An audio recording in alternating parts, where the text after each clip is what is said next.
রাজ্যের সুপারিশেই উপাচার্য নিয়োগ। রাজ্যের সুপারিশ করে দেওয়া নাম থেকেই রাজ্যপালকে উপাচার্য নিয়োগ করতে হবে। সুপ্রিম কোর্ট এমনই নির্দেশ দিয়েছেন রাজ্যপালকে।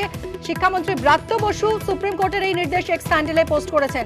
এবং তাই নয়, শুধু শুক্রবারের মধ্যেই কমপ্লায়েন্স রিপোর্ট দিতে হবে সুপ্রিম কোর্টে। আরো বিস্তারিত জানবো সোমরাজ আমাদের প্রতিনিধির কাছ থেকে। সোমরাজ, দেখো, রাজ্যের সুপারিশ করার নাম থেকে রাজ্যপালকে বিশ্ববিদ্যালয়গুলির উপাচার্য নিয়োগ করতে হবে, এই মর্মে সুপ্রিম কোর্ট আজ নির্দেশ দিয়েছে। এবং সুপ্রিম কোর্টের সেই নির্দেশ দেওয়ার খবর শিক্ষামন্ত্রী ব্রাত্য বসু তার এক্স হ্যান্ডেলে পোস্ট করে জানিয়েছেন। এবং যেটা জানা যাচ্ছে যে আজকে সুপ্রিম কোর্টে যে শুনানি পর্ব হয় সেখানে রাজ্যপালের আইনজীবীকে উদ্দেশ্য করে বলা হয়েছে 21টি বিশ্ববিদ্যালয়ের উপাচার্য অবিলম্বে নিয়োগ করতে হবে, রাজ্যের দেওয়া নাম থেকে নিয়োগ করতে হবে রাজ্যপালকে। এবং শুক্রবারের মধ্যে প্রতিক্রিয়া পাওয়া গেছে সোমরাজ? না, দেখো, রাজভবনের তরফ থেকে এখনো কোনো প্রতিক্রিয়া পাওয়া যায়নি।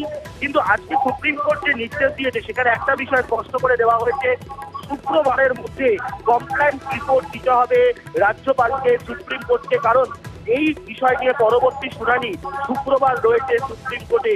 সেক্ষেত্রে তার আগেই রাজ্যপালকে বাকি বিশ্ববিদ্যালয় অর্থাৎ 21টি বিশ্ববিদ্যালয়ের উপাচার্য নিয়োগ করতে হবে রাজ্যের দেওয়া নাম থেকেই, তেমনটাই সুপ্রিম কোর্টের তরফে নির্দেশ দেওয়া হয়েছে বলেই শিক্ষামন্ত্রী ব্রাত্য বসু এক্স হ্যান্ডেলে পোস্ট করে জানিয়েছেন।